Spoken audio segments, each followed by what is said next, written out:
Pupunta pala sila ni Mama dito mamaya. Bakit daw? Lagot ka, hindi ka daw tumupad sa usapan. Wala naman ako matandaan na may usapan kami ng mama mo. Ano ba yun? Sabi ni Mama, matagal na daw tayo nagsama, pero single pa rin daw tayo pareho. Nalala ko yung sinabi ng mama mo sa akin, pag kontento na daw ako sa'yo, pakakasalan kita. Anong sabi mo? Ang sabi ko, opo. Oh, nangako ka naman pala eh. Pero hindi pa ako kontento sa'yo eh. Bakit? Ano bang hinahanap mo sa babae para makontento ka? Kung gusto ko sa babae, yung maingay. Ang taas naman ang standard mo. Paano kung magingay kung hanggang bungad lang? Huwag mo naman ibuki. Pero ang gusto ko pa talaga sa babae, yung parang bubuyog. Bakit parang bubuyog ang gusto mo? Ang bubuyog kasi, pag nangangagat, pati puwit niya tinutusok. Yan ang gusto ko sa babae. Nag-iisip ka ba sa sinasabi mo? Oo naman. Bakit? Paano naman ako manunusok na parang bubuyog? Eh wala naman akong panusok.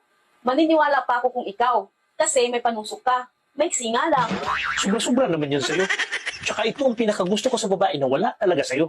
Gusto ko sa babae yung pumapalag talaga, gumaganti. Kasi wala ka lahat nun eh. Kaya hindi ako kontento sa'yo at hindi kita pakakasalan. Gusto mo pala pumapalag.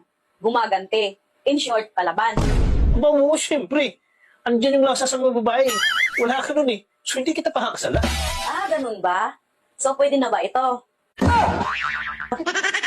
Next week, sabihin mo sa mga magulang mo, magpapakasal na tayo.